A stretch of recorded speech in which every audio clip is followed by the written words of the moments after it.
Minnətdarıq. Və davam edirik.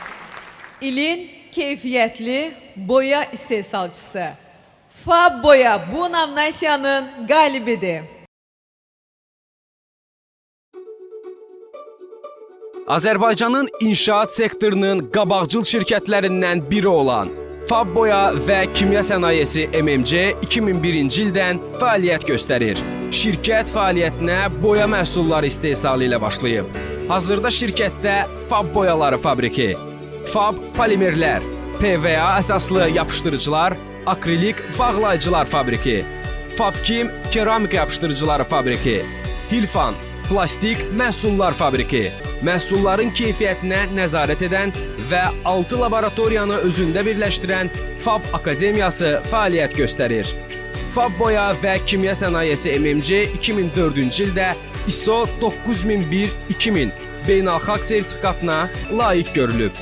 Fab məhsulları müasir texnika, müasir avadanlıqlarla təchiz olunmuş fabriklərdə tam robotlaşdırılmış sistemlə istehsal edilir. Ən son və ən müasir standartlara cavab verən, keyfiyyətə nəzarət laboratoriyalarında bütün testlərdən keçən məhsullarımız 100% keyfiyyətin təminatıdır.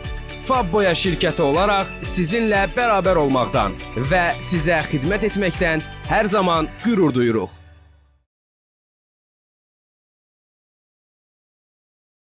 İstərdim ki, nominasiyanı təqdim etmək üçün şirkətin baş direktoru cənab İrfan Yılmazı səhnəyə dəvət edir.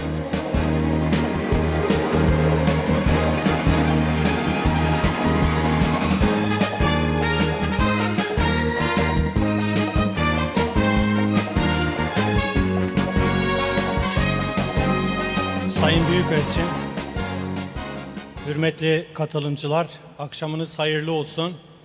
Hepinizi selamlıyorum. Fab Şirketler grubu olarak bu ödülü almaktan çok mutluyuz, gururluyuz. Bu ödülü bize layık gören teşkilatçı firmamıza ve ilgili herkese teşekkür ediyorum. Büyük bir gururla söylemek istiyorum ki Azerbaycan brendi olan Fab markamızı biz artık Özbekistan'da, Gürcistan'da, Rusya'da ve birçok ülkede artık satmaya başladık, satıyoruz ve bu ülkelerde markalarımızı kullanan alıcılar da markamızın keyfiyetinden son derece memnunlar. Keyfiyet bizim için olmazsa olmazımız ve her zaman bizim için keyfiyet birinci sırada olmaya devam edecektir. Bu ödül bizi daha da mesuliyetlidir ve biz çalışacağız ki bundan sonra da her zaman keyfiyette birinci sırada kalmak için canla başla çalışmaya devam edeceğiz. Bu akşam burada ödül alan bütün şirketleri, bütün iş insanları tebrik ediyorum.